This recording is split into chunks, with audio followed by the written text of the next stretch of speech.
নমস্কার, আপনাদের সকলকে স্বাগত জানাই টক থিয়েটারের অফিসিয়াল ইউটিউব চ্যানেলে, powered by one feather entertainment. আমাদের আজকের গল্প শরদিন্দু বন্দ্যোপাধ্যায়ের কাহিনী অবলম্বনে চুয়া চন্দন। গল্প পাঠে দীপ্ত এবং অন্যান্য চরিত্রে শ্যামল, ব্রততী, নবস্মিতা, আত্রেয়ী, তন্ময়, শুভম এবং আমি শৌক্তিক। শুরু হচ্ছে আমাদের আজকের গল্প চুয়া চন্দন।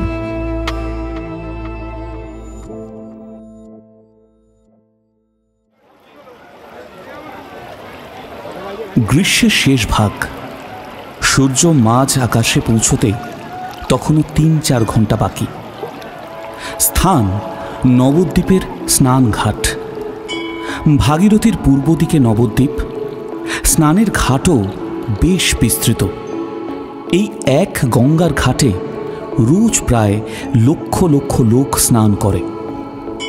স্নানের ঘাট যেখানে শেষ হয়েছে সেখান থেকে বাঁধানো খেয়া ঘাট শুরু। সেখানে খেয়ার নৌকো, জেলে ডিঙি এবং দু একটি মহাজনী নৌকো বাঁধা আছে। স্নানের ঘাটে ব্যস্ততার শেষ নেই। আজ কৃষ্ণা চতুর্দশী। ন্যাড়ামাথার পণ্ডিত, ছেলে ছোকরা, অল্প বয়সী বিবাহিতা সব মিলিয়ে সে যেন এক হট্ট মেলার আসর। যে সময়ের কথা বলছি সেটা 1426 শতাব্দীর শুরুর সময়।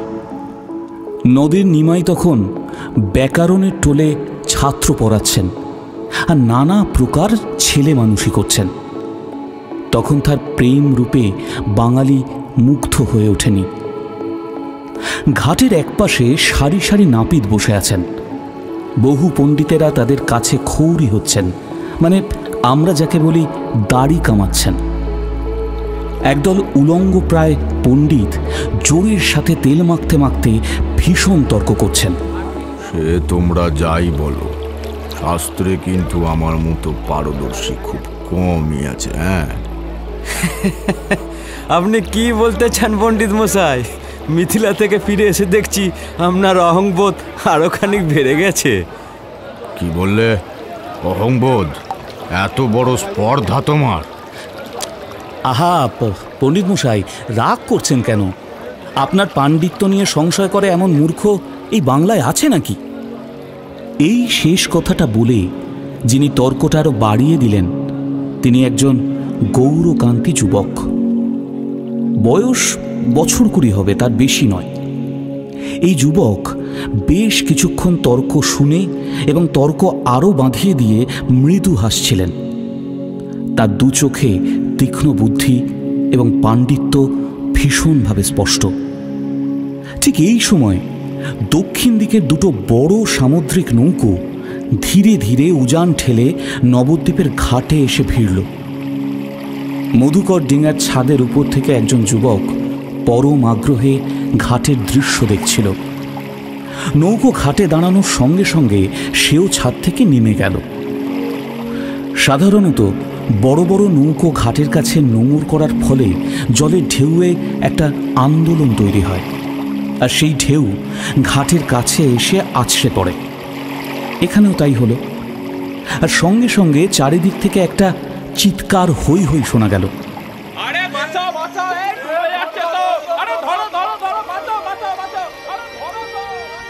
যে গৌরকান্তি বছর 20 যুবক এতক্ষণ দাঁড়িয়ে দাঁড়িয়ে পণ্ডিতদের তর্ক দেখছিল, সে লাফ দিয়ে ঘাটের কাছে এসে জিজ্ঞেস করল, কি হয়েছে?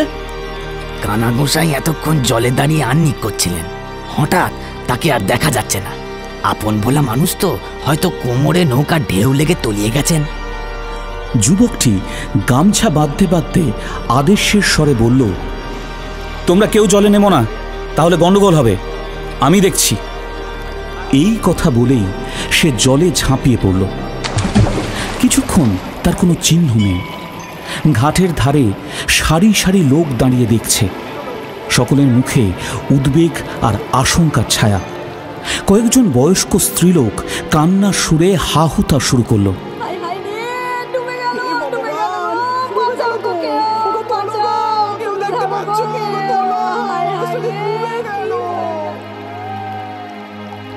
বেশ কিছুক্ষণ পরে যুবককে দেখা গেল।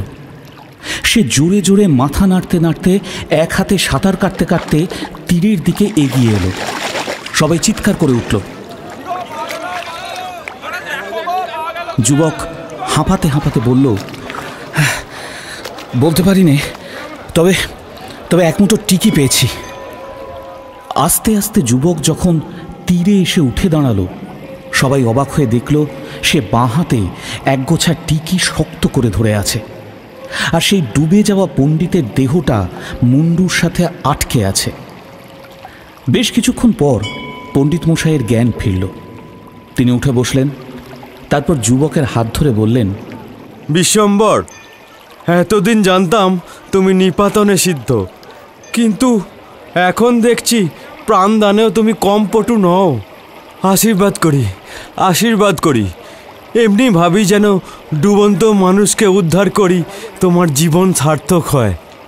যুবক হেসে বলল, কি সর্বনাশ শিরোমণি মশাই, ও আশীর্বাদ করবেন না, তাহলে আমার ব্যাকরণ টোলের কি দশা হবে? ওদিকে নৌকার মালিক যুবকটি এসব ব্যাপার কিছুই জানতে পারেনি। সে ঘাটে নেমে স্নানের ঘাটের দিকে তাকাতেই থমকে দাঁড়িয়ে পড়ল। দেখল এক অতি গৌরকান্তি সুপুরুষ যুবক একজন মধ্যবয়স্ক ব্যক্তির সঙ্গে কথা বলছে। এই গৌরবর্ণের যুবকের অপূর্ব দেহের গঠন দেখে সে মুগ্ধ হয়ে গেল।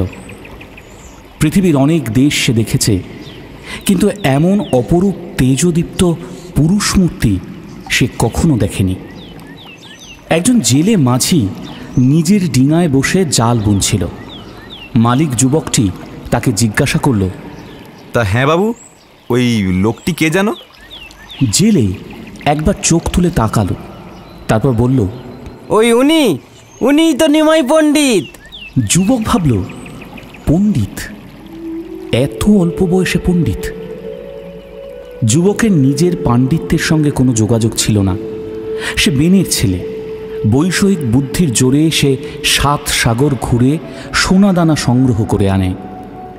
সে আরেকবার নিমাই পণ্ডিতের অনিন্দ দেহকান্তির দিকে দৃকপাত করে নগর পরিদর্শনে বেরিয়ে পড়ল। বেনের ছেলের নাম চন্দন দাস। বয়স 21-22, বেশ সুশ্রী চেহারা, বুদ্ধিমান, বাকপটু, বিনয়ী। মোট কথা, একজন বেনের ছেলের যত প্রকার গুণ থাকার কথা সবই ওর আছে। বরং দেশ বিদেশে ঘুরে নানা জাতীয় লোকের সঙ্গে মিশে সে আরও পরিমার্জিত হয়েছে। তার পোশাকও ঘরোয়া বাঙালির চেয়ে একটু আলাদা। পায়ে সিংহলি চটি, গায়ে চাপা রাজার রেশমি ধুতি কোঁচা দিয়ে পরা, কাঁধে উত্তরীয়, দুকানে হীরের লবঙ্গ, মাথায় কোঁকড়া চুল কাঁধ পর্যন্ত পড়েছে, মাঝখানে সিথি, গলায় সোনার হার বণিক পুত্রের জাতি পরিচয় দিচ্ছে। চন্দন দাস অগ্রদ্বীপের নাম করা সওদাগর রূপচাঁদ সাধুর ছেলে। রূপচাঁদ সাধুর বয়স হয়েছে, তাই এবার নিজে না গিয়ে উপযুক্ত পুত্রকে বাণিজ্যে পাঠিয়েছিলেন।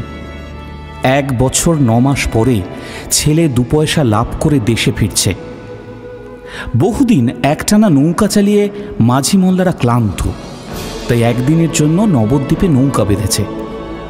কাল সকালেই আবার বাড়ির পথে যাত্রা করবে।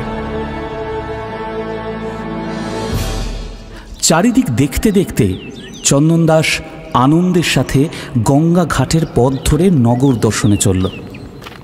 কিছু দূর যাওয়ার পরে এক অপরূপ দৃশ্য দেখে তার 22 বছরের মস্তিষ্ক ঘুরে গেল। সে পথের মাঝখানেই মন্ত্রমুগ্ধের মতো দাঁড়িয়ে পড়ল। একটি মেয়ে একজন বয়স্কা সহচারীর সঙ্গে নিয়ে ঘাটে স্নান করতে যাচ্ছিল। পূর্ণ যৌবনা ষোড়শী। তার রূপের বর্ণনা দেওয়া বড়ই কঠিন। মেয়েটির প্রতি পদক্ষেপে চন্দন দাসের হৃদয় তুলে উঠল, যেন সেই মেয়েটি তার হৃদয় কমলের উপর পা ফেলে চলেছে। কিন্তু এত রূপ থাকা সত্ত্বেও তার মুখখানা বড় ম্লান, যেন তার উপর কালো মেঘের ছায়া পড়েছে। চোখ দুটো নামিয়ে সে ধীর পায়ে চলেছে। তেল সিক্ত চুলগুলো পিঠের উপর ছড়ানো, পরনে 8 পৌরে রাঙা পাড় শাড়ি, দেহে একটা গয়না নেই, এমনকি নাকে নোলক, কানে দুল পর্যন্ত নেই, শুধু দুহাতে দুগাছা শাখা। মেয়েটি যার সঙ্গে যাচ্ছে তাকে সহচরী না বলে প্রতিহারী বলা ভালো। সে যেন 4 দিক থেকে মেয়েটিকে আগলে চলেছে। আঁটোসাঁটো চেহারা, গোল মুখ, কলহপ্রিয় বড় বড় চোখ দুটো যেন সব সময় ঘুরছে। চন্দন দাস হা করে পথের মাঝে দাঁড়িয়ে রইল। মেয়েটি তার পাশ দিয়ে চলে গেল। পাশ দিয়ে যাওয়ার সময় একবার মুহূর্তের জন্য চোখ তুলল, আবার সঙ্গে সঙ্গেই মাথা নিচু করল। সঙ্গিনী স্ত্রীলোকটি কটমট করে চন্দন দাসের দিকে তাকালো, কিন্তু চন্দন দাসের বিদেশিদের মতো সাজসজ্জা দেখে কিছু না বলে শুধু একটা সন্দেহের দৃষ্টি দিল। চন্দন দাসের কিন্তু কোনো দিকে খেয়াল নেই। মেয়েটি কয়েক পা গিয়ে একবার ঘাড় বেঁকিয়ে পেছন দিকে তাকালো। চন্দন দাসের যেটুকু সর্বনাশ হতে বাকি ছিল তাও হয়ে গেল। সে ওদের পেছন পেছন আবার গঙ্গার ঘাটে ফিরল। তার নগর ভ্রমণের কথা আর খেয়ালই নেই। ঘাটের কাছে এসে সে দেখতে পেল নিমাই পণ্ডিত স্নান শেষ করেছেন, গায়ে ভিজে গামছা জড়ানো। এবার বোধহয় বাড়ির দিকে যাবেন তিনি। চন্দন দাস লক্ষ্য করল মেয়েটির দিকে চোখ পড়তেই নিমাই পণ্ডিতের মুখে একটা করুণার ভাব দেখা দিয়েই মিলিয়ে গেল। তিনি অন্যদিকে মুখ ফিরিয়ে দ্রুত পদে প্রস্থান করলেন। এরপর মেয়েটি আর তার সঙ্গের বয়স্কা মহিলা ঘাটে স্নান করল। চন্দন দাস একটু আড়ালে থেকে চূড়া চাউনিতে সব দেখল। কেন কে জানে তার মনে হলো মেয়েটি বেনির মেয়ে, তার স্বজাতি। কিন্তু একটা কথা সে কিছুতেই বুঝতে পারল না, এত বয়স পর্যন্ত মেয়েটি অবিবাহিত কেন? বিধবা নয়, হাতে শাখা আর রাঙা পাড় শাড়ি তার প্রমাণ। তবে 16-17 বছরের একটা মেয়ে বাংলাদেশে অবিবাহিতা থাকে কিভাবে? কিন্তু সে যাই হোক, ওরা স্নান সেরে যখন ফেরার পথ নিল, সেও তাদের পিছু নিল। চন্দন দাসের ব্যবহার কিছুটা উদ্ধত বা অসংযত মনে হলেও সেই মুহূর্তে শিষ্টাচারের সূক্ষ্ম অনুশাসন মেনে চলার মতো হৃদয়যন্ত্রের অবস্থা তার ছিল না। তার 22 বছরের অপরিণত হৃদয়যন্ত্র একেবারেই অবশ হয়ে পড়েছিল। মেয়েটি সামনে চলেছে, পথে কয়েকটা মোড় পেরিয়ে সে একটা গলির মধ্যে প্রবেশ করল। চন্দন দাস দেখল পাড়াটা অপেক্ষাকৃত গরিব বেনে পাড়া। অধিকাংশ বাড়িতেই খড়ের বা খোলার চাল। গলির মধ্যে কিছু দূর গিয়েই মেয়েটা একটা ছোট পাকা বাড়ির দোকানে উঠে অদৃশ্য হয়ে গেল। বাড়িটা পাকা বটে, কিন্তু অত্যন্ত জীর্ণ আর শ্রীহীন। চন্দন দাস দেখল দালানের উপর একটা ছোট্ট বেনের দোকান, আদা মরিচ ছোট ছোট ধামাতে সাজানো। একজন বৃদ্ধ স্ত্রীলোক বিক্রি করছে। দালানের পেছনে একটা দরজা, সেটাই ভেতরে ঢোকার রাস্তা। চন্দন দাস বুঝল ওই পথেই মেয়েটা আর তার সঙ্গিনী অন্দরমহলে প্রবেশ করেছে। চন্দন দাসের মাথায় একটা বুদ্ধি খেলে গেল। সে দোকানের সামনে গিয়ে মিষ্টি হেসে বৃদ্ধাকে জিজ্ঞেস করল, হ্যাঁ গো, তোমার দোকানে ভালো চুয়া আছে? যে বৃদ্ধা ব্যবসা করছিল তার শরীর ভঙ্গুর হলেও প্রাণ কিন্তু তাজা। চন্দন দাসকে অকারণ বাড়ির সামনে ঘোরাঘুরি করতে দেখে সে কিছু একটা আন্দাজ করেছিল। যদি কোনো চ্যাংড়া ছেলে হতো তাহলে বৃদ্ধার সঙ্গে সঙ্গে তাকে তাড়িয়ে দিত। কিন্তু এই সুদর্শন ছেলেটির বিদেশির মতো সাজ পোশাক দেখে সে আকৃষ্টই হয়েছিল। চন্দন দাসের প্রশ্নের উত্তরে বৃদ্ধা বলল, আছে বই কি বাছা, আছে, এসো এখানে বসো। চন্দন দাস দালানে উঠে জলচৌকির ওপর বসল। তারপর জিজ্ঞেস করল, তা তোমাদের বাড়িতে কি পুরুষ মানুষ নেই? তুমি নিজে দোকানে বসেছ? সে কথা আর বলো না বাছা, একটা বেটা ছেলে ঘরে থাকলে কি আর আমাদের এমন দশা হয়। তা হ্যাঁ বাছা, তোমাকে তো আগে কখনো দেখিনি। তুমি এখানকার লোক নও বুঝি? আগে না, আমার বাড়ি অগ্রদ্বীপ। ও তাই, কথাই বার্তাই যেন বেনের ছেলে মনে হচ্ছে। চন্দন দাস তখন তার জাতি পরিচয় দিল, নিজের নাম, বাবার নাম ইত্যাদি ইত্যাদি। বৃদ্ধা গল্প করার কোনো লোক পায় না।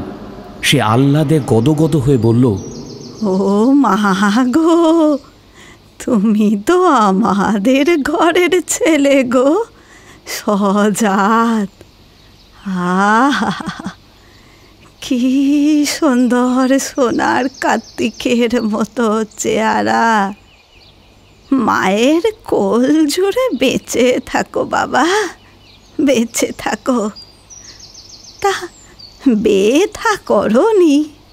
বিয়ে 13 বছর বয়সে বিয়ে হয়েছিল বুড়িমা। তার 1 বছর পরেই বউ মারা যায়। তারপর আর বিয়ে টিয়ে করিনি। বৃদ্ধা যেন একটু বিষণ্ণ হলো। এদিকে চন্দন দাস বলে চলেছে, সমুদ্রে গিয়েছিলাম গো বুড়িমা, 2 বছর পর দেশে ফিরছি। তা ভাবলাম নবদ্বীপে একদিন থেকেই যাই। মা বলে দিয়েছে চুয়া কেনবার কথা। চুয়াও কেনা হবে, একটু জিরোনও হবে। ও তা বেশ করেছ বাছা, ভাগ্যিস এসেছিলে। তাই তো অমন চাঁদ মুখখানা দেখতে পেলাম। কথা বলে বৃদ্ধা একটা নিঃশ্বাস ফেলল। তার প্রাণের ভিতর যেন হা হা করে উঠল। আহা, সে যা চাইছে সেটা যদি সত্যি সম্ভব হতো। এই ফাঁকে চন্দন দাস জিজ্ঞেস করল, তা বুড়িমা, বলছিলাম কি তোমার আপনজন কি আর কেউ নেই? মানে একটি নাতনি আছে, আর সবাই মরে গেছে। আহা, পোড়া কপালি ছুরির কপাল। নাতনি? চন্দন দাস বুঝতে পারে তাহলে সে বৃদ্ধার নাতনিকেই দেখেছে। তবে তুমি বুড়ো মানুষ হয়ে দোকান দেখো কেন? তোমার নাতনি তো দেখতে পারে। সে অনেক কথা বাছা। আমাদের দুঃখের কাহিনী কাউকে বলবার নয়। সমাজ আমাদের বিনা দোষে এক ঘরে করে দিয়েছে। মুখ তুলে দেখবার কেউ নেই। আর কাকেই বা দোষ দেব? সব দোষ ওই হতভাগীর কপালের। এমন রূপ নিয়ে জন্মেছিল, সেই রূপই ওর শত্রুর হলো শেষে। কি ব্যাপার বলো তো বুড়িমা, একটু খুলে বলো না। কি হবে বাবা, আমাদের লজ্জার কথা শুনে? কিছু তো করতে পারবে না, শুধু মনে মনে দুঃখ পাবে। কে বললো কিছু করতে পারবো না? না বাবা, কেউ কিচ্ছু করতেই পারবে না। আহা, সোনার প্রতিমা আমার কালি জলে ভাসিয়ে দিতে হবে গো।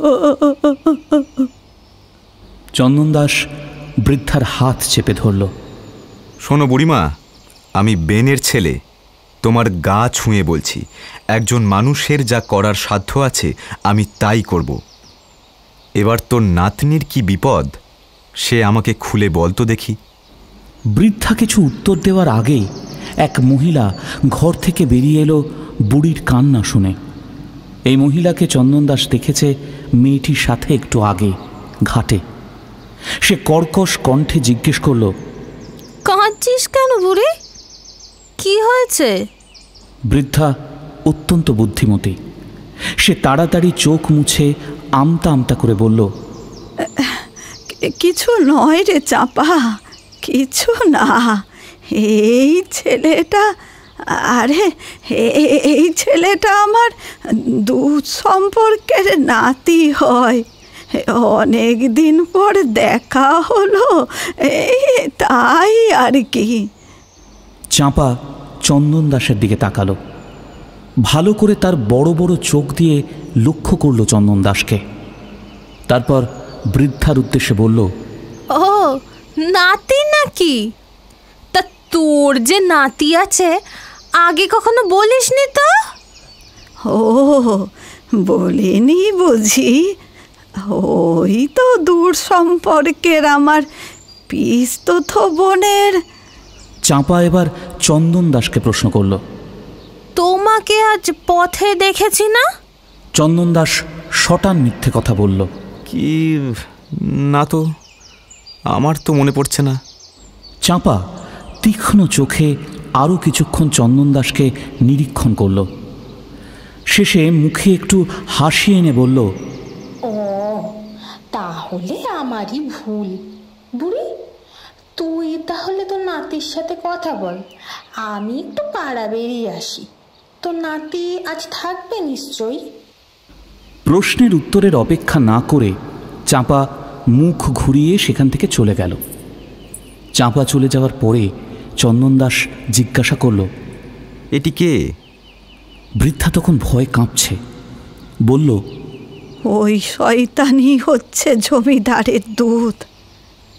বাবা, যা ভয় পেয়েছিলাম, মনে হচ্ছিল এক্ষুনি টুটিটা চিপে ধরবে।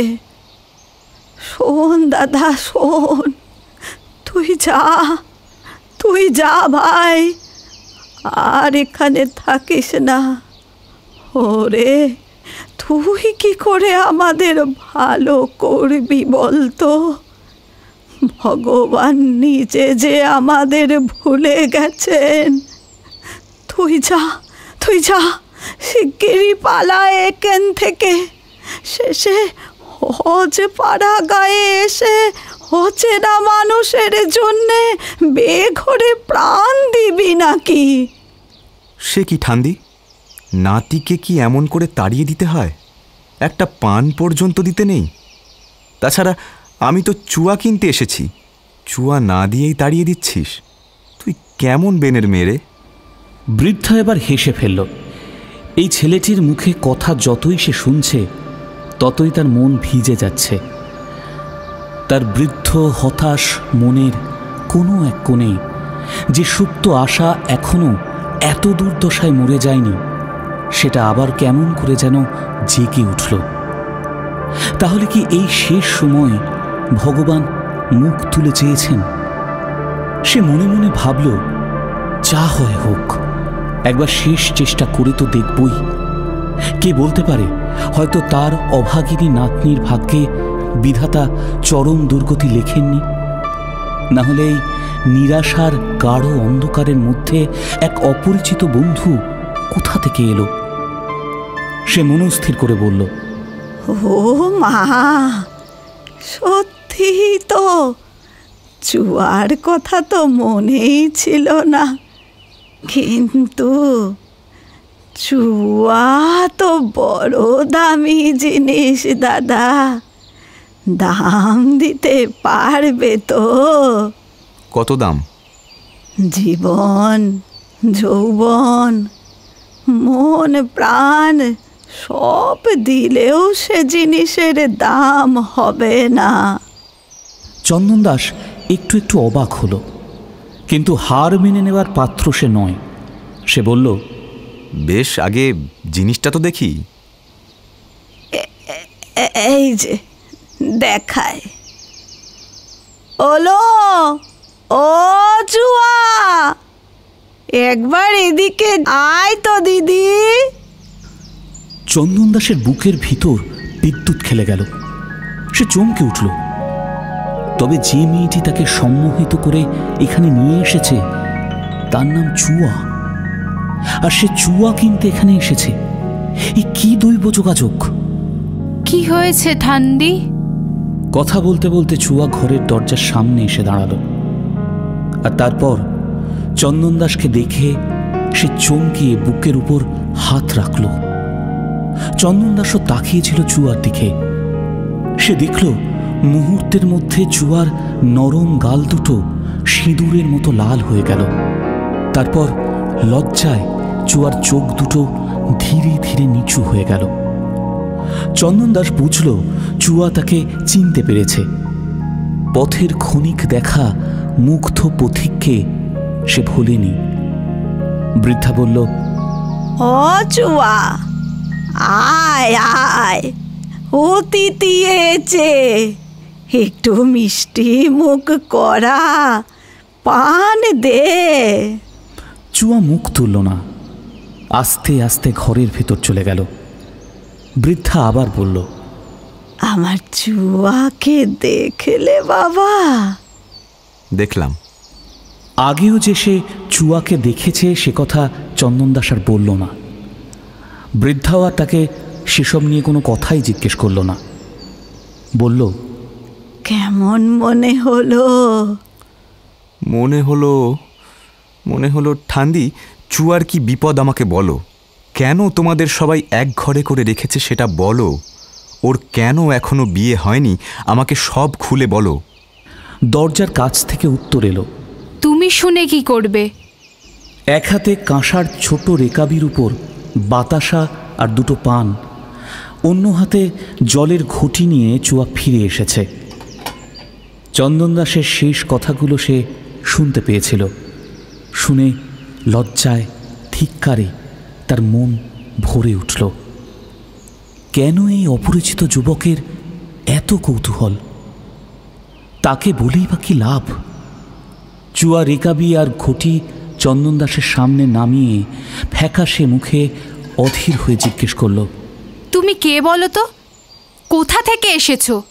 কি হবে তোমার আমাদের কথা শুনে? কিছুক্ষণের জন্য চন্দন দাস বিস্ময়ে হতবাক হয়ে রইল। তারপর উঠে দাঁড়িয়ে মেয়েটির মুখের দিকে চোখ রেখে শান্ত সংযত কণ্ঠে বলল, চুয়া, আমি তোমার স্বজাতি। আমার বাড়ি অগ্রদ্বীপ। নবদ্বীপের ঘাটে আমার ডিঙি বাঁধা আছে। তোমার কি বিপদ আমি জানি না, কিন্তু আমি যদি তোমায় সাহায্য করতে চাই, তুমি কি আমার সাহায্য নেবে না? কেন আমাকে মিথ্যে আশা দিচ্ছ? বলেই সে ঠোঁট চেপে চলে গেল সেখান থেকে। চন্দন দাস বসে পড়ল। অন্য মনস্ক হয়ে একটা বাতাসা তুলে নিল মুখে। তারপর আলগোছে ঘটি থেকে জল খেল খানিক। শেষে পান দুটো মুখে পুড়ে দিয়ে বুড়ির দিকে তাকিয়ে মৃদু হেসে বলল, তা ঠান্দি, এবার তোমার গল্প বলো। বলবো দাদা, বলবো, কিন্তু আগে একটা কথা দাও। কি?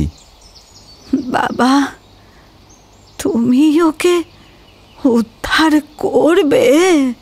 করব, অন্তত প্রাণপণে চেষ্টা করব। বেশ, উদ্ধার করা মানে ওকে এদেশ থেকে নিয়ে পালাতে হবে, কিন্তু পারবে তো? পারবো, খুব পারবো। ভালো, কিন্তু তারপর কি? কিছু মনে করো না বাবা, সব কথা স্পষ্ট করে বলাই ভালো। তুমি জোয়ান ছেলে, চুয়াও যুবতী মেয়ে। তুমি ওকে চুরি করে নিয়ে যাবে, তারপর ওকে বিয়ে করতে পারবে? পারবো ঠান্দি। তোমার বাপ মা? তারা আমার কথায় অমত করবে না। বেঁচে থাকো দাদা, বেঁচে থাকো। তুমি বড় ভালো ছেলে, কিন্তু ছুরিটার যা কপাল। বুড়ি এবার চুয়ার কাহিনী বলতে শুরু করলো। চন্দন দাস মন দিয়ে শুনতে লাগলো। শুনতে শুনতে সে টের পেল কখন চুয়া এসে দরজার পাশে দাঁড়িয়েছে। চুয়ার বাবার নাম কাঞ্চন দাস। বেনেদের মধ্যে সে বেশ অবস্থাপন্নই ছিল। চুয়ার বয়স যখন 7 বছর, তখন কাঞ্চন দাস বাণিজ্যের জন্য নৌকা সাজিয়ে সমুদ্র যাত্রা করেছিল। কিন্তু সে নৌকো গঙ্গার বাঁকেই অদৃশ্য হয়ে গেল, আর ফিরল না। সংবাদ এলো নৌকা ডুবি হয়ে কাঞ্চন দাস মারা গেছে। এই ঘটনার 1 বছর পরে চুয়ার মাও মারা গেল। তখন এই বৃদ্ধা ছাড়া চুয়াকে দেখার মতো আর কেউ নেই। এই বৃদ্ধা সম্পর্কে কাঞ্চন দাসের মাসি। তারপর থেকেই সে হাতে করে চুয়াকে মানুষ করেছে। নৌকো ডুবিতে কাঞ্চন দাসের সমস্ত সম্পত্তি ভরা ডুবি হয়েছিল। খুব কষ্টে বুড়ি এই সামান্য দোকান করে সংসার চালাচ্ছিল। এভাবে কয়েক বছর কেটে গেল। চুয়ার বয়স যখন 10 বছর, তখন এক গৃহস্থের ছেলের সঙ্গে তার বিয়ের সম্বন্ধ হলো। এই সময় একদিন এখানকার জমিদারের ভাইপো ঘোড়া ছুটিয়ে এই পথ দিয়ে যাচ্ছিল। চুয়াকে বাড়ির সামনে খেলা করতে দেখে সে ঘোড়া থেকে নামল। দুর্দান্ত জমিদারের মহাপসন্দ ভাইপো মাধবের কথা শুনে দেশের লোক তো দূরের কথা, কাজী সাহেব পর্যন্ত থর থর করে কাঁপেন। রাজার শাসন, সমাজের শাসন কিছুই সে মানে না। জাতিতে ব্রাহ্মণ হলেও স্বভাব তার চণ্ডালের মতো। সে 10 বছরের চুয়ার চিবুক তুলে ধরল, ভালো করে দেখল। তারপর বাড়ির ভিতরে এসে বুড়ির কাছ থেকে তার পরিচয় জানল। তারপর বলল, এই মেয়ের বিয়ে দেয়া যাবে না। একে দেবতার কাজের জন্য মানত করতে হবে। 16 বছর পর্যন্ত এই মেয়ে কুমারী থাকবে। তারপরে আমি এসে ওকে নিয়ে যাব। একে আমি নিয়ে তন্ত্র সাধনা করব। 16 বছরের কৌমার্য সার্থক হবে।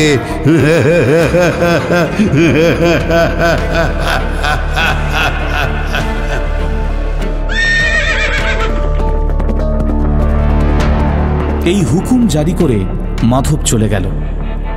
বাড়িতে তো একেবারে কান্নাকাটি পড়ে গেল।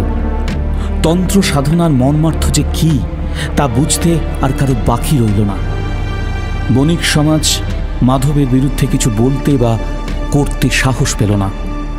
তারা চুয়াকে জাতিচ্যুত করল। চুয়ার বিয়েও ভেঙে গেল। ক্রমে ক্রমে চুয়ার বয়স বাড়তে থাকল।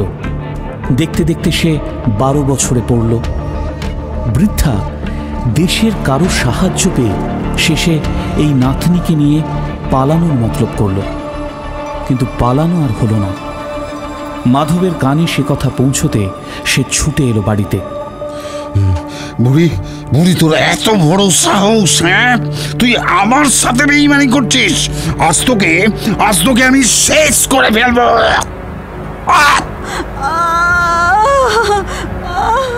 বৃদ্ধাকে পদাঘাত করে সে মাটিতে আছড়ে ফেলল, হুঙ্কার ছাড়ল, এই খবরদার, পালানোর চেষ্টা করলে আমার থেকে ভয়ঙ্কর আর কেউ হবে না। এই চাপাকে আমি রেখে গেলাম, সারাক্ষণ নজরে রাখবে তোকে আর তোর নাতনিকে। সেই থেকে চাঁপা ওদের ছায়া সঙ্গী। চাঁপা বয়সকালে তন্ত্র সাধনা করেছে, এখন যৌবন শেষে ধর্ম কর্ম ত্যাগ করেছে। এভাবেই কেটে গেছে আরও 4টে বছর।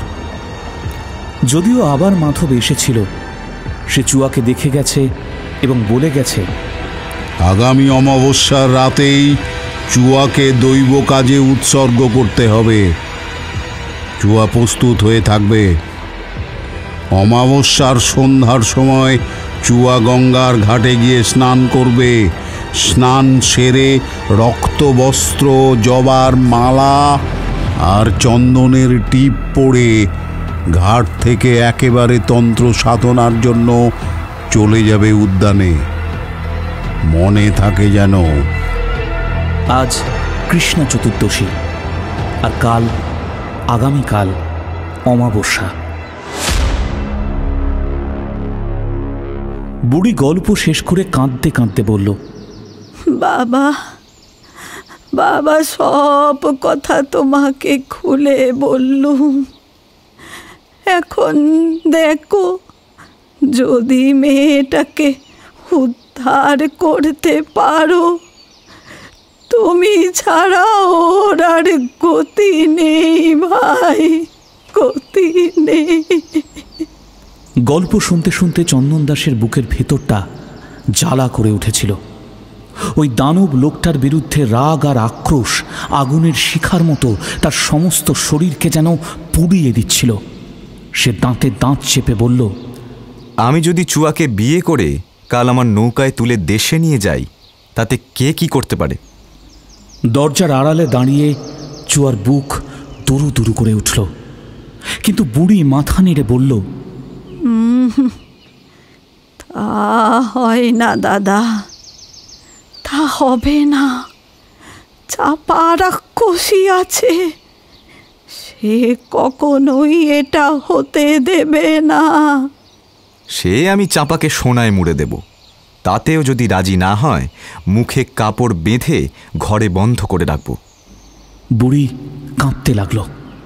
এতখানি দুঃসাহস তার পক্ষে কল্পনা করাও দুষ্কর, কিন্তু তার মধ্যে আশা জেগেছে। সে আশা এত সহজে মরতে চায় না।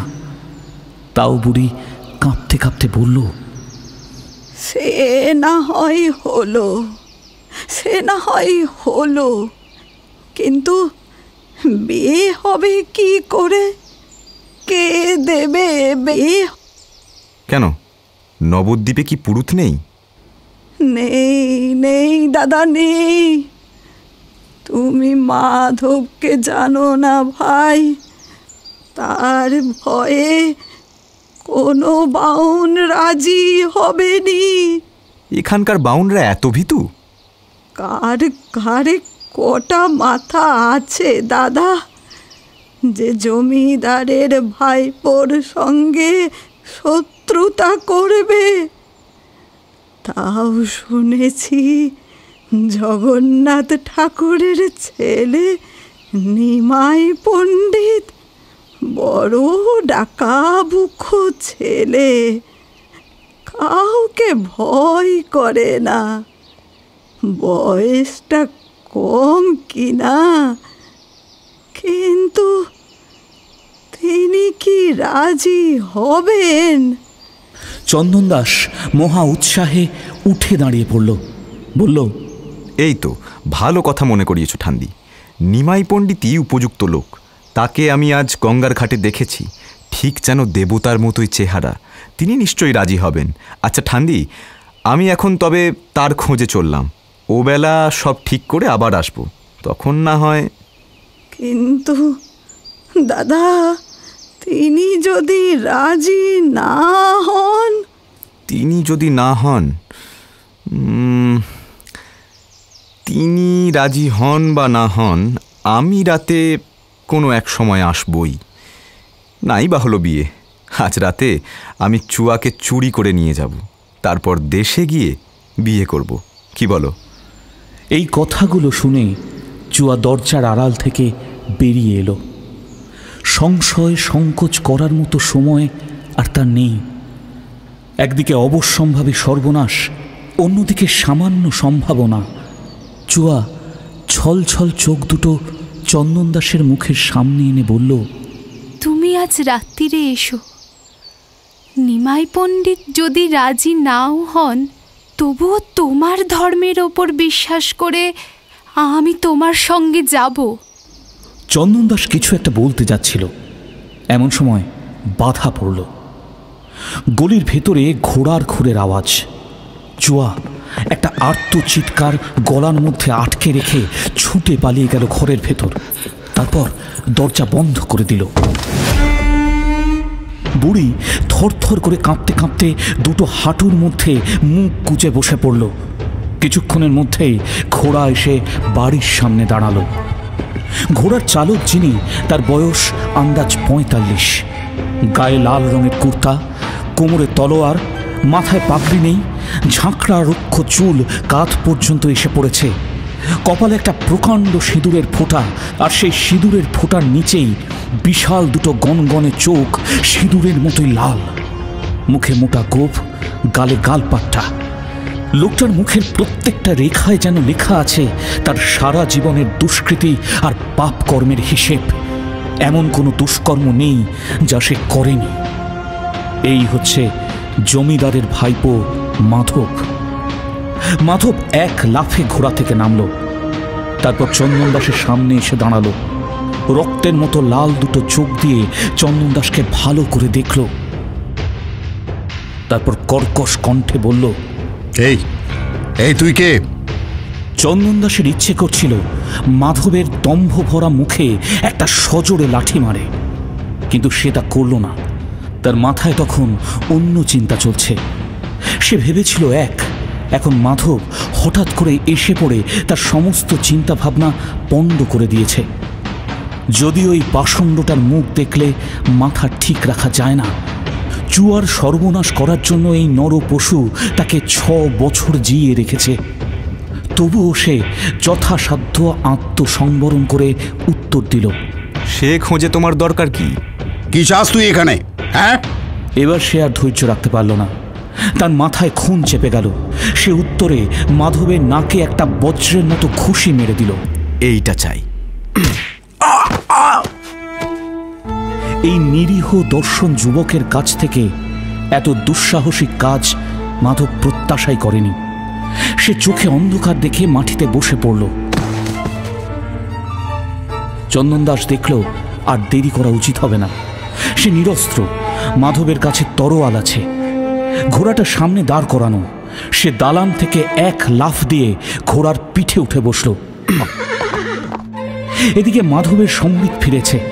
সে কোমর থেকে তরোয়াল বের করে উঠে দাঁড়ালো, কিন্তু নাগালে পাওয়ার আগেই চন্দন দাস ঘোড়া ছুটিয়ে সেখান থেকে চলে গেল।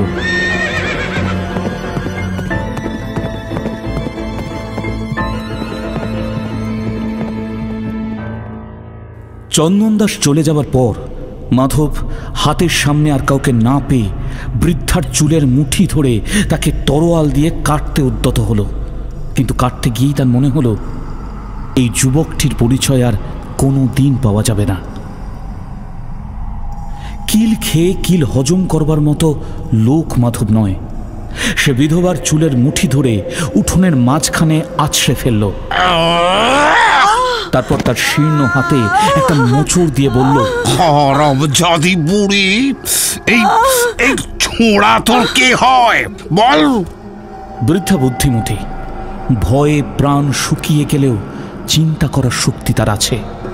সে জানে কোনো কথা না বললেও প্রাণ যাবে, আবার ষড়যন্ত্রের কথা বললেও তার প্রাণ যাবে।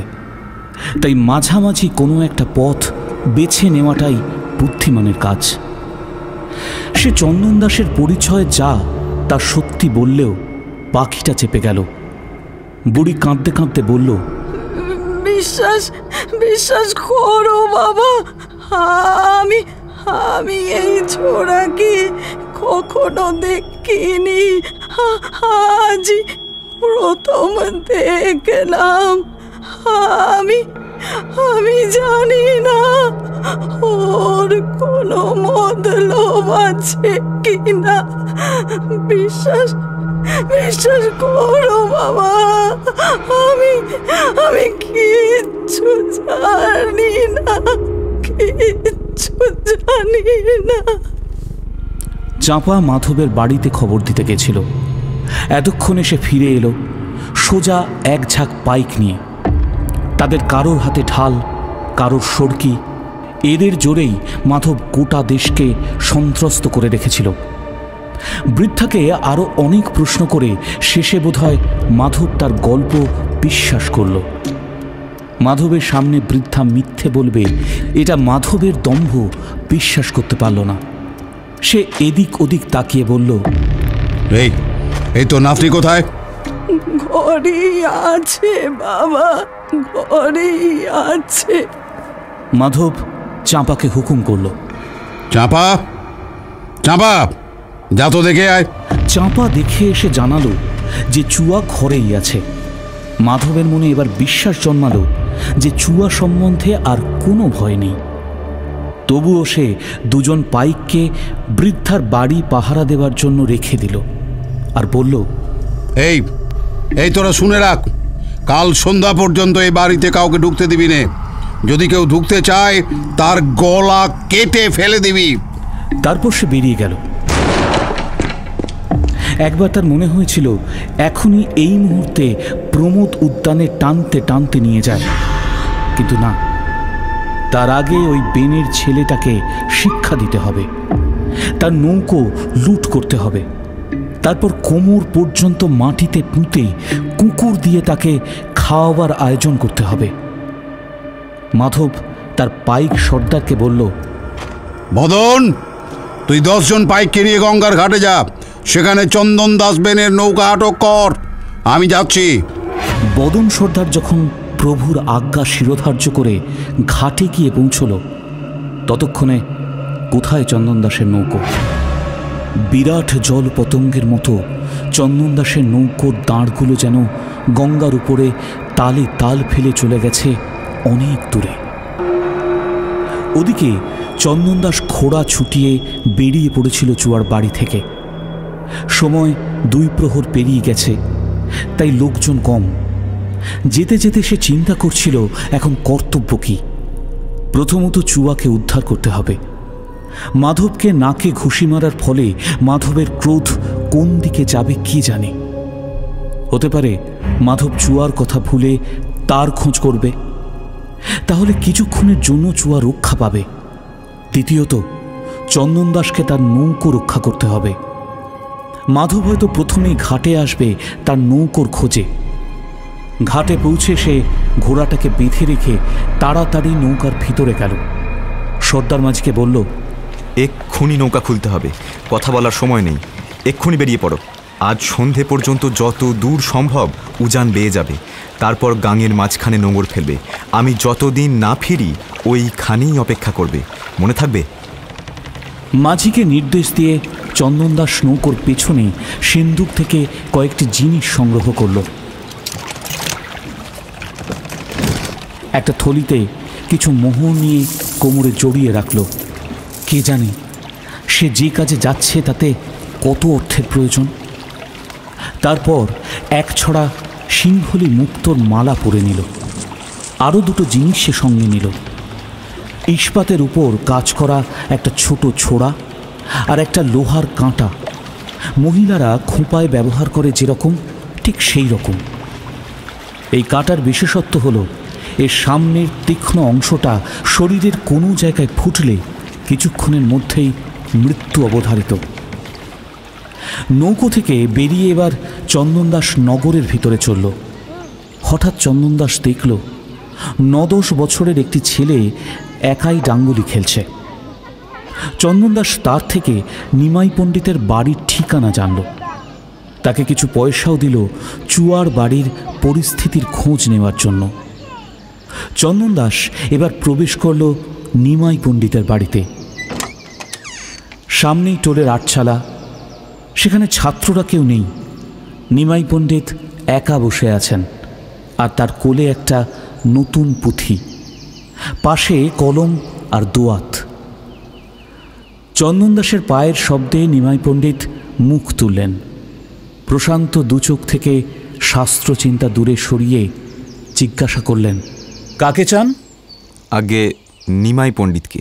আমি নিমাই পণ্ডিত, বলুন। চটি খুলে চন্দন দাস প্রণাম করল নিমাই পণ্ডিতকে।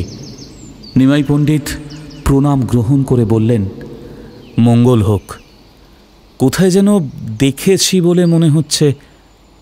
আপনি কি আজ 2খানি নৌকো নিয়ে সমুদ্রযাত্রা থেকে ফিরেছেন? আগে হ্যাঁ, আমি। আজ আপনার নৌকোর ঢেউয়ে নবদ্বীপের একটি অমূল্য রত্ন ভেসে যাচ্ছিল। অনেক কষ্টে রক্ষা করা গেছে। যাই হোক, আপনি... চন্দন দাস নিজের পরিচয় দিয়ে হাত জোর করে বলল, আপনি ব্রাহ্মণ এবং মহাপণ্ডিত। আমাকে আপনি সম্বোধন করলে আমার অপরাধ হবে। বেশ, কি ব্যাপার বলো তো? একটা কাজে আপনার সাহায্য চাইতে এসেছি। এই নবদ্বীপে আমি আর কাউকে চিনি না, শুধু আপনার নাম শুনেছি। আমি শুনেছি আপনি শুধু অপরাজেয় পণ্ডিতই নন, সৎ কাজ করার সাহসও আপনার অদ্বিতীয়। পণ্ডিত মশাই, আমাকে একটু সাহায্য করবেন? তোমার নম্রতা আর বিনয় দেখে তো ভয় হচ্ছে। যাই হোক, প্রস্তাবটা কি শুনি। চন্দন দাস বুঝল নিমাই পণ্ডিতকে মিষ্টি চাটু কথায় ভোলানো যাবে না, তার সঙ্গে অকপট ব্যবহারই শ্রেয়। সে কিছুক্ষণ চিন্তা করে বলল, আপনি কাঞ্চন বেনের মেয়ে চুয়াকে চেনেন? নিমাই পণ্ডিত তীক্ষ্ণ দৃষ্টিতে চন্দন দাসের মুখের দিকে তাকালেন। তার মুখ খানিক গম্ভীর হল। তিনি বললেন, জানি, চুয়ার কথা নবদ্বীপের সবাই জানে। তবু তাকে কেউ উদ্ধারের চেষ্টা করে না? নিমাই পণ্ডিত স্থির হয়ে রইলেন, কোনো উত্তর দিলেন না। চন্দন দাস তখন বলল, পণ্ডিত মশাই, আমি চুয়াকে বিয়ে করতে চাই, আপনি সহায় হবেন কি? কিন্তু চুয়া সম্বন্ধে তুমি কি জানো? যেটুকু জানি আমি আপনাকে বলছি। এই বলে চন্দন দাস আজ নৌকো থেকে নামার পর থেকে এ পর্যন্ত যা যা হয়েছে সব খুলে বলল নিমাই পণ্ডিতকে। সবশেষে বলল, পণ্ডিত মশাই, এই নির্বান্ধব পুরীতে চুয়া যেমন একা, আমিও তেমন একা। এখন আপনি যদি সাহায্য করেন তাহলে কিছু একটা করতে পারি, না হলে একটা ফুলের মতো মেয়ের সর্বনাশ হয়ে যাবে। নিমাই পণ্ডিত ভুরু কুঁচকে চিন্তায় মগ্ন হলেন। এই সময় সেই ছেলেটি ফিরে এলো। চন্দন দাসকে জানালো চুয়ার বাড়ির সামনে পাহারা বসেছে। চাঁপা বুড়ির সাথে ঝগড়া করে চলেছে, আর মাধব চন্দন দাসের ডিঙি লুট করতে গেছে। ছেলেটি চলে যাবার পর চন্দন দাস নিমাই পণ্ডিতের দিকে তাকাতেই তিনি উদ্দীপ্ত কণ্ঠে বললেন, আমি তোমাকে সাহায্য করব। তোমার উদ্যম প্রশংসনীয়। আমরা গ্রামের লোক হয়ে যা করিনি, তুমি বিদেশি হয়ে তাই করতে চাও। হ্যাঁ হ্যাঁ, তোমার স্বার্থ আছে জানি, কিন্তু তাতে তোমার মহত্বের কিছুমাত্র হানি হয় না। এখন বলো আমি কি করতে পারি? সেটা আমিও জানি না। আপাতত আপনি আমায় পরামর্শ দিতে পারেন, কারণ মাধব যেরকম দুর্ধর্ষ পাষণ্ড, ওর বিরুদ্ধে বল প্রয়োগ করে কোনো লাভ হবে বলে আমার মনে হয় না। আমার যেটা মনে হয় সেটা হচ্ছে, পরামর্শ করতে করতে অপরাহ্ন গড়িয়ে গেল। আলোচনা শেষে নিমাই পণ্ডিত বললেন, দেখো, এছাড়া তো আর কোনো উপায় দেখি না।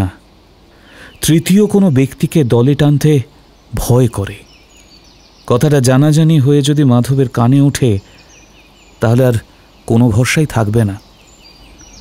চন্দন দাস বলল, এদেশের মাঝি মোল্লাদের বিশ্বাস করা যেতে পারে? অন্য ব্যাপারে বিশ্বাস করা যায়, কিন্তু যে ব্যাপারে মাধব আছে সে ব্যাপারে কাউকে বিশ্বাস করা চলে না। ঘুণাক্ষরে আমাদের মতলব টের পেলে তারা আমাদেরই মাধবের হাতে ধরিয়ে দেবে। তাহলে? হ্যাঁ, মাঝি মাল্লার কাজ আমাকেই করতে হবে। বেশ, চুয়াকে আমি খবর দেব। শেষ রাতের সময় পাইকরা ঘুমিয়ে পড়বে, সেটাই উপযুক্ত সময়।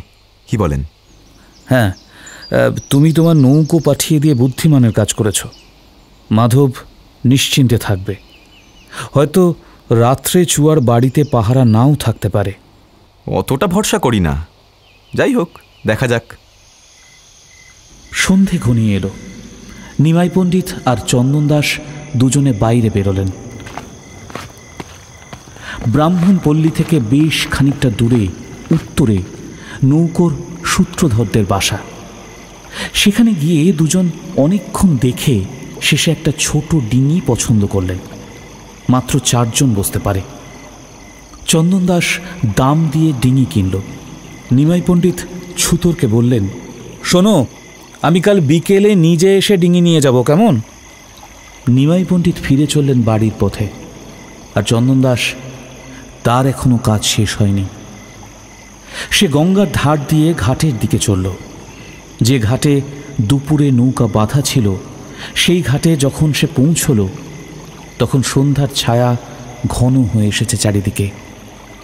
ঘাটে কয়েকটা ছোট ডিঙা বাঁধা আছে, জেলে নৌকো। চন্দন দাস তাদের মোড়ল সর্দারকে বলল, তোমাদের যত জেলে ডিঙি আছে সব আমি ভাড়া করলাম। তোমরা জেলে মাঝিরা কাল বেলা 3 প্রহরে বেরোবে। বেরিয়ে শটান স্রোতের মুখে দক্ষিণে গিয়ে শান্তিপুরের ঘাটে নৌকা বাঁধবে। তারপর সেখানে গিয়ে আমার জন্য অপেক্ষা করবে। সন্ধ্যা পর্যন্ত যদি আমি না যাই তাহলে আবার ফিরে আসবে, বুঝলে? এই নাও তোমাদের অর্ধেক ভাড়া। সব ডিঙি নিয়ে যাবে, কিন্তু একটাও যেন বাদ না পড়ে। নবদ্বীপ থেকে সমস্ত ডিঙি সরিয়ে দেবার বন্দোবস্ত করে চন্দন দাস কিছুটা নিশ্চিন্ত হয়ে নিমাই পণ্ডিতের বাড়ি ফিরল। রাতে সে ওখানেই থাকবে। রাত তখন 3 প্রহর। চুয়ার বাড়ির দালানে পাইক দুজন বসে বসেই ঘুমিয়ে পড়েছে। একজন দেওয়ালে ঠেস দিয়ে পা দুটো সামনের দিকে ঠেলে দিয়েছে, আর অন্যজন ঘুমের ঘোরে কাত হয়ে শুয়ে পড়েছে। রাতের নিস্তব্ধতা ভেঙে যাচ্ছে তাদের প্রচণ্ড নাসিকা গর্জনে। চারিদিকে গাঢ় অন্ধকার, কিন্তু সেই অন্ধকারে চোখ সয়ে গেলে আবছা দেখা গেল এক ছায়া মূর্তি এসে দাঁড়িয়েছে দালানে নিঃশব্দে। চন্দন দাস তার বাঁ হাতে সেই ছোট্ট ছোড়াটা রেখেছে। কিছুক্ষণ পাইকদের নাক ডাকার শব্দ শুনে সে আস্তে আস্তে হাত বাড়িয়ে দরজার একটা পাল্লা ঠেলল। মূর্ছে ধরা পাল্লায় সামান্য শব্দ হল। সেই শব্দে নাসিকা গর্জন এক মুহূর্তের জন্য থেমে গেল। চন্দন দাস বাঁ হাতের ছোড়াটাকে আরো শক্ত করে চেপে ধরল। পাইকরা কেউই জাগল না। আবার শুরু হলো নাসিকা গর্জন। চন্দন দাস তখন আরেকটু ঠেলা মারল। দরজার সামান্য শব্দে খুলে গেল, কিন্তু এবারও কেউ জাগল না। ভেতরে ঢুকে গেল চন্দন দাস। উঠোনে ঢুকে এসে দেখল কয়েকটা ঘর অস্পষ্টভাবে দেখা যাচ্ছে, কিন্তু কোন ঘরে চুয়া রয়েছে?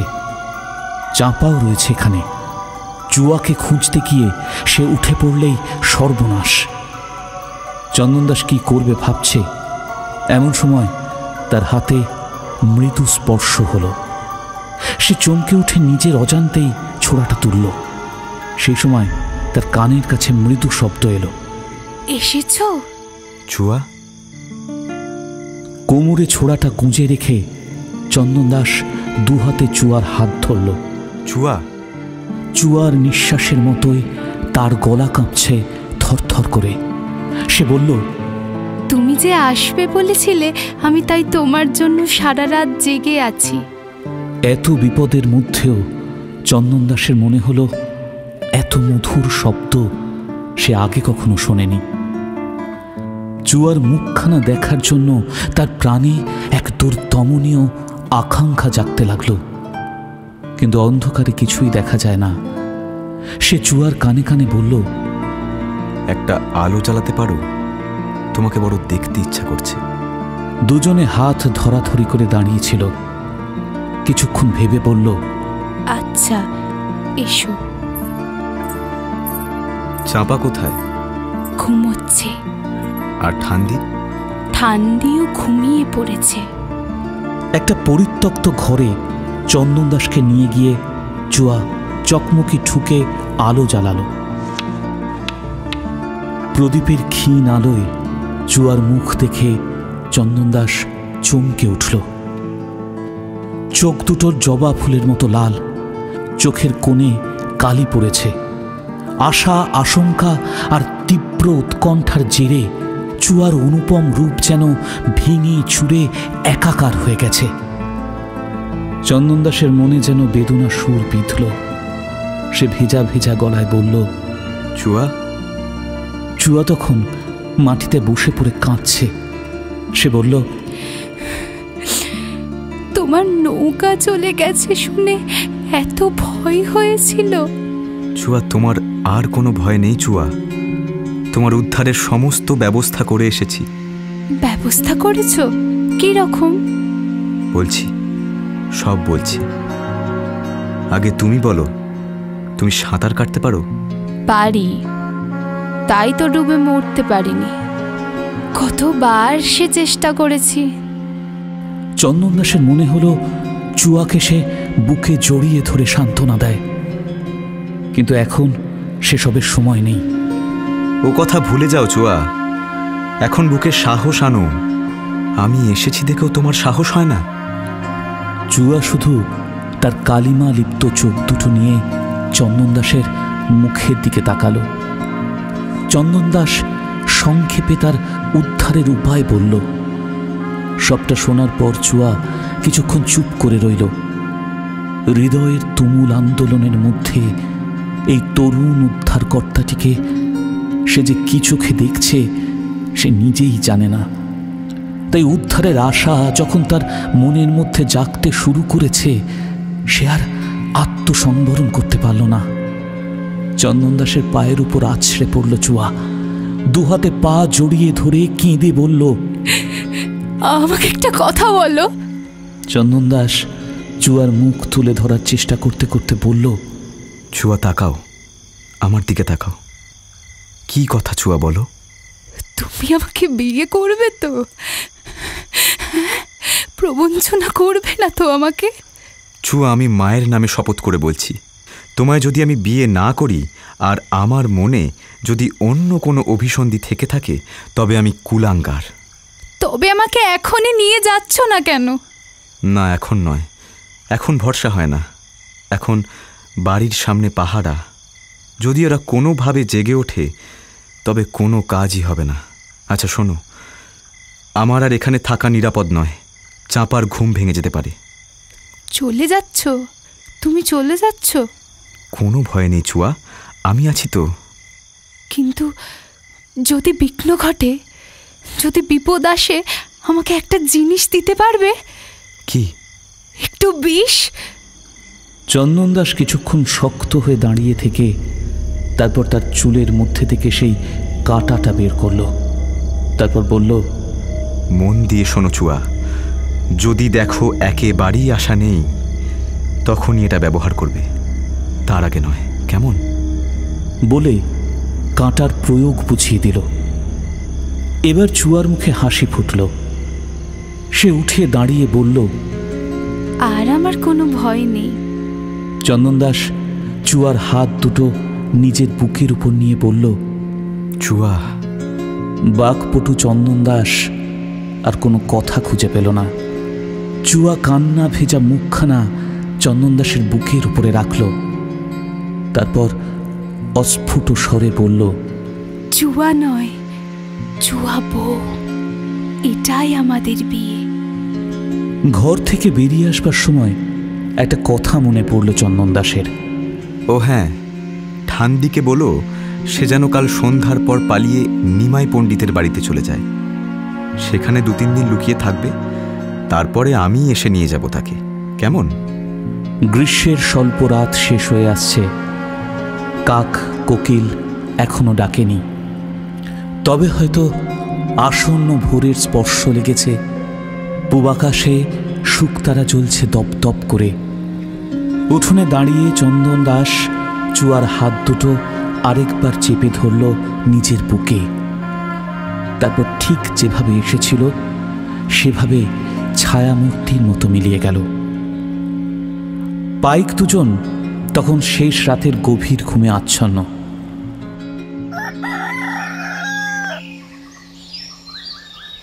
অমাবস্যার সংশয়পূর্ণ দিন ধীরে ধীরে শেষ।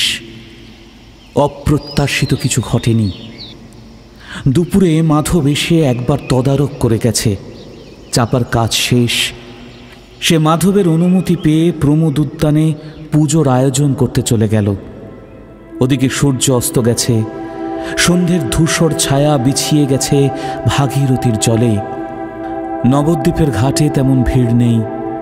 চন্দন দাস অপেক্ষা করছে অধীরভাবে। একটাও নৌকা নেই সেই ঘাটে। শুধু দূরে উত্তরে একটা ছোট ডিঙা স্রোতের মুখে ভেসে আসছে। অস্পষ্ট আলোয় দেখা যাচ্ছে একটা লোক দাঁড় ধরে তাতে বসে আছে। আস্তে আস্তে সেই ডিঙি মাঝগঙ্গা দিয়ে ঘাটের দিকে মুখ ঘোরালো, কিন্তু ঘাটের কাছে এলো না। গঙ্গা বক্ষে স্থির হয়ে রইল। এমন সময় চন্দন দাস হাঁটাহাঁটি থামিয়ে দাঁড়িয়ে পড়ল। দূর থেকে কাঁসর, ঘণ্টা, শিঙা, ঢোলের শব্দ ক্রমশ এগিয়ে আসছে। চন্দন দাস একবার গঙ্গাবক্ষে ডিঙাটার দিকে তাকালো, তারপর দুরু দুরু বুকে একটা গোল বুরুজের উপর বসল। ঘাটের উপর এসে বাজনা বন্ধ হলো। চন্দন দাস দেখল জনতার ভিড় ঠেলে ঢাল সড়কিধারী পাইক নেমে আসছে। তাদের মাঝখানে জবার মালা গলায় চুয়া, তার চুল খোলা। চন্দন দাস কৌতূহলী দর্শকের মতো দাঁড়িয়ে এই বিচিত্র শোভাযাত্রা দেখতে লাগল। পাইকরা অস্ত্র উঁচিয়ে দর্শকদের ঠেলে সরিয়ে ঘাটের দিকে এগোচ্ছে। তাদের মাঝখানে চুয়া এদিক ওদিক তাকিয়ে সিঁড়ি দিয়ে নামছে। একবারের জন্য চন্দন দাসের সঙ্গে তার চোখাচোখি হল। নিমেষের সে দৃষ্টি বিনিময় যে কিসের ইঙ্গিত, তা দুজন ছাড়া আর কেউ বুঝতে পারল না। জলের কিনারে গিয়ে পাইকের দল থামল। চুয়া সিঁড়ি থেকে ঝুঁকে মাথায় গঙ্গা জল দিল। তার ঠোঁট দুটো অব্যক্ত প্রার্থনায় একটু নড়ল। তারপর সে ধীরে ধীরে নামতে থাকলো জলে। প্রথমে এক হাঁটু, তারপর এক কোমর, শেষ বুক পর্যন্ত জলে গিয়ে দাঁড়ালো। গলার মালা ভাসিয়ে দিল জলে। চন্দন দাস বুরুজ থেকে নেমে পাইকদের পেছনে এসে দাঁড়িয়েছে। সে বলে উঠল, এই যা, সে বাবা। একজন পাইক তাকিয়ে দেখল চন্দন দাসের গলার মুক্তোর হার ছিঁড়ে গেছে, আর মুক্তগুলো সুতো থেকে ঝরঝর করে ঘাটের সানির উপর ঝরে পড়ছে। সে লাফিয়ে এসে মুক্ত কুড়োতে লাগলো। তাকে দেখে বাকি পাইকরাও ছুটে এলো। যেন মুক্তোর হরিল্লুট চলছে, এমন সচরাচর ঘটে না। সবাই নিজেদের মধ্যে কাড়াকাড়ি করতে লাগলো, আর ঠেলা খেয়ে চন্দন দাস ছিটকে বেরিয়ে এলো। পাইকেরা মুক্ত কুড়োচ্ছে, দর্শকেরা সেটা দেখছে, আর সেদিকে দেখতে দেখতেই লক্ষ্য করল না এই সুযোগে চন্দন দাস কখন নেমে পড়েছে গঙ্গায়। আর ততক্ষণে চুয়া সাঁতার কাটতে শুরু করে দিয়েছে। তারা দুজনে যখন ঘাট থেকে প্রায় 40 হাত দূরে চলে গেছে, তখন ঘাটে একটা হৈ হৈ শব্দ উঠল। তারপর আরো চিৎকার। কয়েকজন পাইক জলে লাফিয়ে পড়ল। কয়েকজন নৌকোর সন্ধানে ছুটল, কিন্তু নৌকো কোথায়? ঘাটে তো কিছুই নেই। চন্দন দাস চুয়াকে বলল, চুয়া, যদি হাঁপিয়ে পড়ে থাকো তাহলে আমার কাঁধ ধরো। না না, আমি পারবো, আমি পারবো। গঙ্গার বুকে যে ছোট ডিঙি ভাসছিল, ওরা সেটার কাছে চলে এসেছে। চন্দন দাস একবার পেছনে ফিরে দেখল যে পাইকগুলো জলে ঝাঁপ দিয়েছে, তারা সজোরে সাঁতরিয়ে আসছে। চন্দন দাস এবার সামনে তাকালো, তারপর চুয়াকে সঙ্গে নিয়ে একসাথে ডিঙিতে হাত রাখল। নিমাই পণ্ডিত দাঁড় ছেড়ে চুয়াকে ধরে নৌকায় তুললেন। সাবধানে সাবধানে, চন্দন চন্দন এসো, হাতটা ধরো। চন্দন দাস তারপরে উঠল। যে পাইকটা সব থেকে এগিয়ে এসেছিল সে হাত তুলে ভাঙা গলায় চিৎকার করে কি যেন বলল।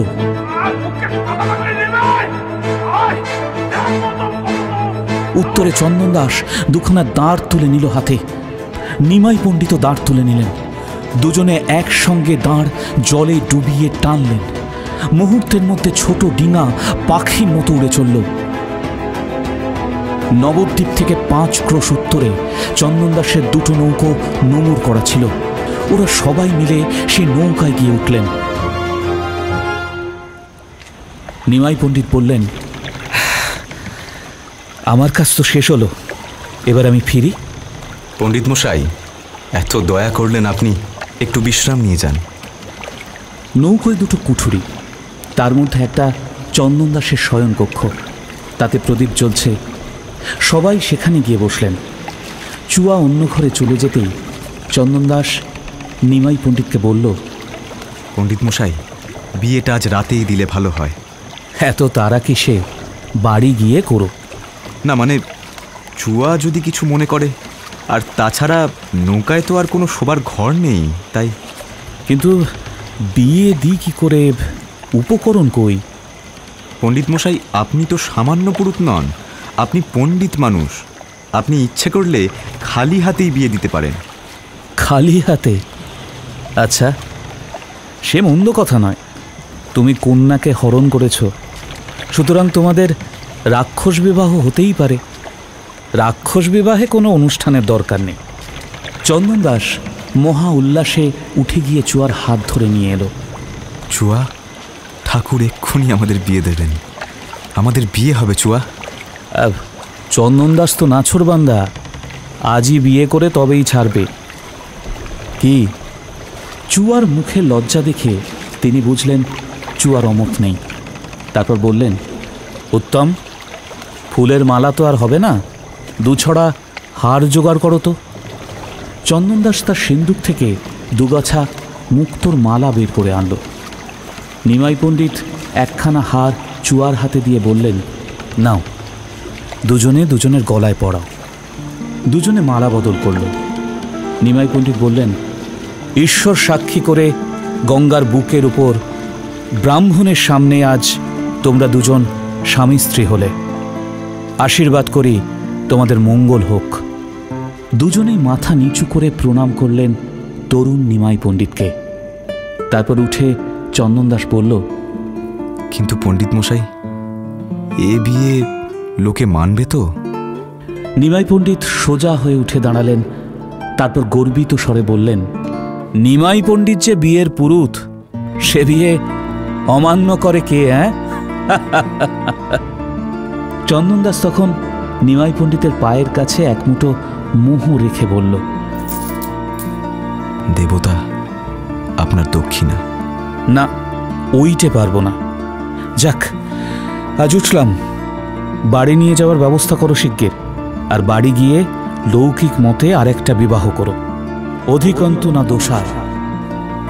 তা নিশ্চয়ই করব, কিন্তু আপনি এখন ক্লান্ত পণ্ডিত মশাই। আজ রাতটা আমার এই নৌকায় কাটিয়ে গেলে হতো না? না, আজ আমায় ফিরতেই হবে। রাতে না ফিরলে মা চিন্তা করবে। আর তাছাড়া তোমার নৌকায় তো একটি বই দুটি ঘর নেই। তারপর সেই অমাবস্যার মাঝরাতে নিমাই পণ্ডিত উঠে পড়লেন ডিঙিতে, একা। ফিরে চললেন নবদ্বীপের পথে। চুয়াচন্দন তাকিয়ে রইল বাইরের দিকে। অমাবস্যার ঘোর অন্ধকারে একটু একটু করে মিশে যাচ্ছেন, মিলিয়ে যাচ্ছেন বছর বিশেকের সৌম্যকান্তি এক যুবক, যার নাম নিমাই পণ্ডিত।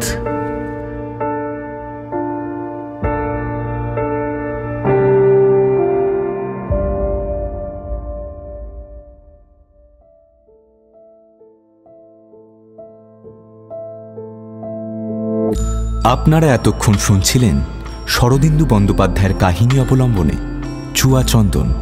গল্পটি যদি আপনাদের ভালো লেগে থাকে তাহলে অবশ্যই লাইক, শেয়ার এবং কমেন্ট করে জানাবেন। আর অবশ্যই চ্যানেলটিকে সাবস্ক্রাইব করবেন। দেখা হচ্ছে পরের বুধবার ঠিক রাত 9:30 টক থিয়েটারের নতুন একটি এপিসোডে, powered by one feather entertainment.